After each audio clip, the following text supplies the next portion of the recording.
say a little prayer for you, gathering material. Correspondence. Women participating in the project were invited to share any thoughts or reflections they had in response to the concept or the process. I found the experience very interesting. Taking off the cloth and seeing my makeup without me was like looking at an alien twin. I suppose it makes sense that our eye makeup would leave such emotional imprints, given that our eyes are our most expressive features. But I have found it surprising, since the first post you made on Instagram, to see how evocative even one set of eyelashes can be. I made the first one early on New Year's morning after being out and wearing my makeup for several hours. It came out ghostly and faint, and the colours of the makeup looked different to how they appear on my face. I must have moved the cloth during the process so the space between my eyes and lips looks short, and I found the resultant effect disconcerting. However, I think the finished result captures what I was feeling at the time: happy, relaxed, sleepy. I made the second one later on New Year's Day. This time I applied makeup and then made the portrait immediately. The marks were more satisfyingly vivid, though the emotion they captured was less appealing. I was grumpy and tired after a short night's sleep and irritated by an argument with a family member. I wonder if you see the same emotions or if I'm just projecting my memories onto these images.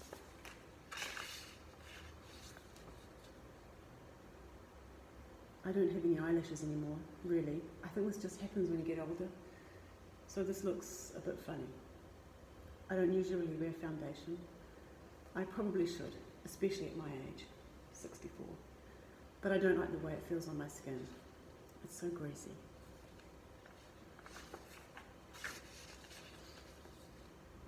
Thanks for allowing me to take part of this project. I didn't expect to feel so deeply about. A lot of reflection. One piece, barely any makeup, red lips, was post-work. I rarely wear makeup, opting instead for a tinted BB cream. Occasionally, when interviewing someone, I add mascara and lipstick for a boost of confidence. Where did that idea come from? How does lipstick make me more confident? Perhaps it is a visual demarcation between motherhood and career. The other piece, more makeup, purple lips, was post-makeover by my young daughters. Raising my tama wahine, I'm conscious of body image, sexuality, societal pressures. Watching them select colours and excessive makeup was heartwarming. For them, at present, it's about joy, about colour, about fun. They don't feel the heavy weight of societal expectations or norms. You want to wear peacock purple eyeshadow all the way to your brows? Go for it. How do I enjoy this joy, this fun remains? On a personal level, this project made me consider, how do those two sides of me, mother and journalist, work together? How does one side affect the other? And what are those effects? Does my physical appearance matter for either side? I say a little prayer raised more questions than answers for me. Taking part around New Year's, this led to a profoundly deep, moving experience for me. Thank you for your art and your work. All the best for your future, and have a great exhibition.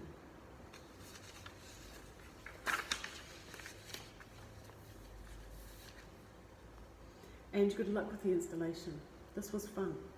You may even have inspired me to start wearing makeup again. Time to remember who I was before kids.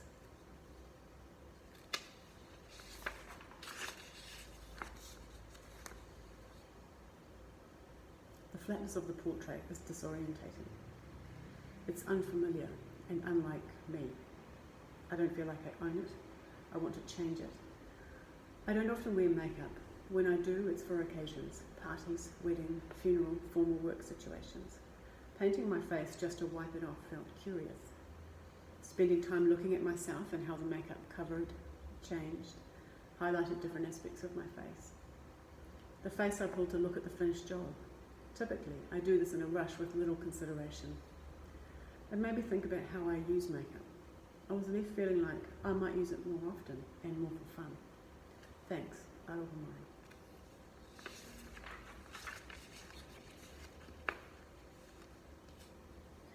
Thank you for the experience. I'm not making myself up, but always enjoy seeing a made-up woman. I think I'll try to make myself up more often, Even if it's only eye shape, it's still fun. I have a 7-year-old daughter who loves to make up for years already. We hardly watch TV, and I certainly did not encourage her to that. Thinking of it, the few "we will never go outside without a new makeup woman" I know are powerful women.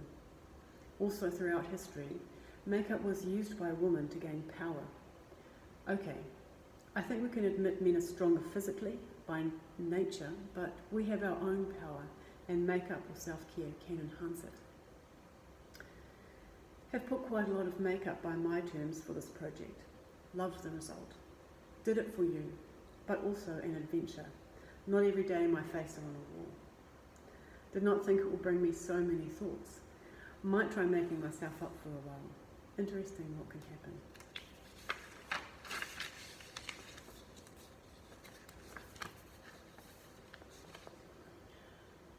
My mother-in-law is a bit of a bully. One Christmas was particularly bad. I was staying at her house and was feeling stressed and under pressure after we had clashed over something. I remember getting changed into my togs. They had a pool and the kids spent most of the day in and out of it and could not really swim, so I was on all the time. I put on my togs, sarong, and my strongest, reddest lipstick. I was not into makeup much at the time and would never have usually put lipstick on by the pool. But this time, it was an act of defiance and a demonstration of my power. She couldn't hurt me.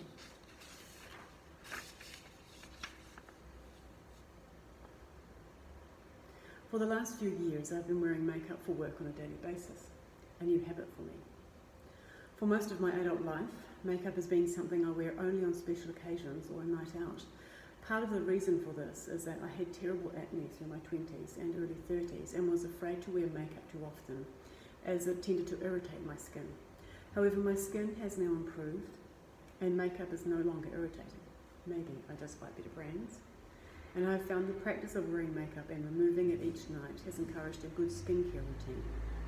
Generally, I enjoy the process of putting makeup on and transforming myself for the day and the nightly routine of taking it off again. Sometimes though, daily use of makeup comes with a sense that it is an obligation rather than a pleasure. At work, I wear just a light foundation and some mascara and sheer lipstick.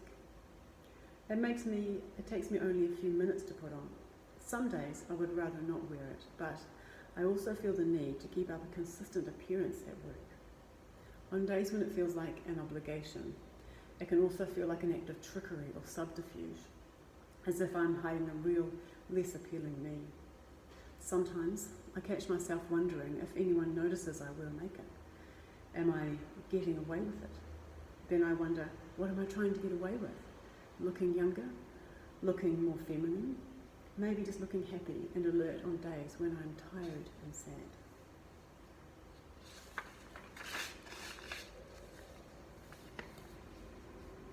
Ange, thanks for involving me. Last year I attended a Look Good, Feel Better session, which was a makeup tutorial for women who have had treatment for breast cancer. I enjoyed the session. It was fun to brighten myself up with makeup when I had been feeling quite fatigued. However, I realised that a lot of the makeup products donated to us by cosmetic companies contained ingredients which were not good for my health. I decided to make every effort to find the best organic products available, and as I did not want to devote too much time to putting on makeup, I would just use a few appropriate cosmetics in my daily routine. I still find it fun to use makeup, and I try to ensure that I have enough spaciousness in my day to devote to self-care.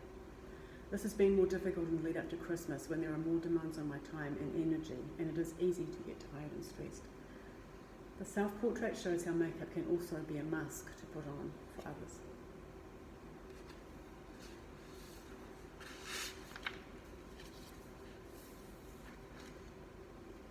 I often find myself thinking about makeup as a mask, but it is probably more accurate to say it functions as armour, protecting me from unwanted judgments. Perhaps my own judgments most of all.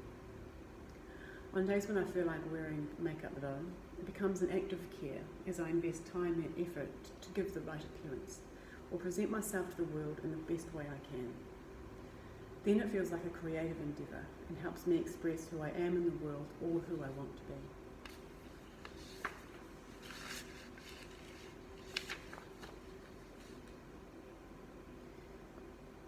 When I was younger, girls teased me about having a monobrow. I went home from school one day and plucked off my eyebrows.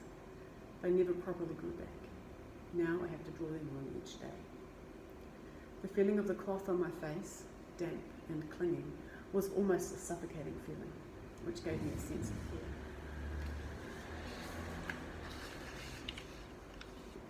Thanks for inviting me to join in your project. Starting the new year in collaboration and art felt right. Makeup. I wear less the older I get. I was never a huge makeup wearer on a daily basis. For me it has been for going out, for performing, for parties and events, to look awake in my mummy years. Amazing what a bit of mascara can do to an operating on zero sleep mama re self-esteem and disguise. I've always been fairly crap at putting it on though. Never gotten into contouring and shading, etc. Far too time consuming and feels like too much effort.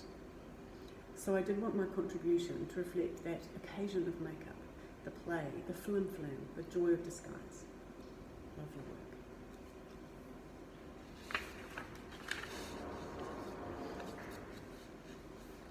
Here are some experiences that I've been reminded of as I wrote this.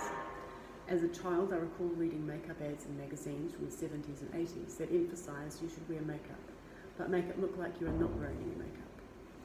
I recently read Surfacing by Margaret Atwood, written and published in the early 70s. There is a character in the book that strikes me as stereotypical of this time. She wears makeup all the time, rising before her husband to put it on so he never has to see her without it. Her skill with making her makeup look natural is mentioned several times. One Christmas with my female cousin and sister, one of us had been given some makeup for Christmas, and we all sat down to put some on. My cousin warned us that we should not wear eyeshadow because her mother told her it looked cheap and slutty. I argued that that was nonsense. To me, eyeshadow was the most interesting makeup in the box, with its lurid and sparkly colours. Shortly thereafter, my cousin asked me if I was a prude. I had to look that word up in the dictionary, but I knew she was trying to insult me because I liked eyeshadow. In hindsight, I'm not sure she knew what prude meant either, but we all knew that slut and prude were two things you did not want to be. When I was 12, my friend's older sister asked if she could do my makeup for me. She put on heavy eyeshadow and hot pink and navy blue, with thick mascara. I can still remember looking in the mirror and feeling beautiful and glamorous and grown up. When her mother saw me, she chastised her daughter for putting too much makeup on me. 4. In the late 80s, my mother lost her job, officially to restructuring, though the only thing they restructured was to remove her position and recreate it a few weeks later. This followed months of them suggesting her appearance was not good enough. The only visible change I recall was that she ceased wearing makeup after her allergies flared up and makeup exacerbated the irritation. Mum tells me there was more to it, but this was my adolescent interpretation of events. It has been interesting thinking about my relationship to makeup and the role it plays in my life.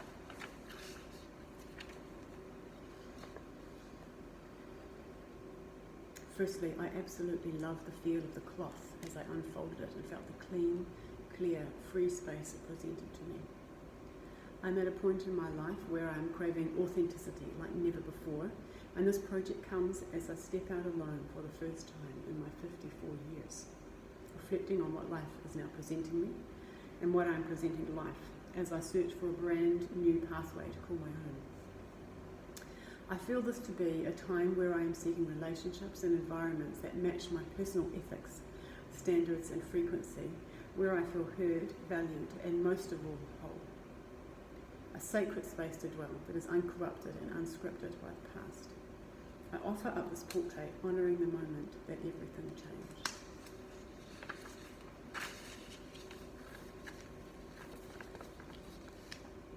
Thoughts. I kept putting it off as I rarely wear makeup. Finally the day came and it was now or never. I got up and fished out my bag of makeup.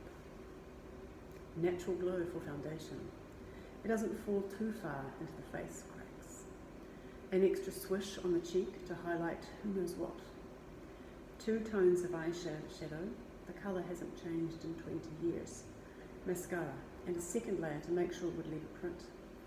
Lipstick swished on with the peaks drawn in. Wet the cloth and wring it out a bit. Head back. Here we go. I can't breathe. Relax, relax. Rub the eyes, mouth to transfer the print with a gentle rub around the face. Done.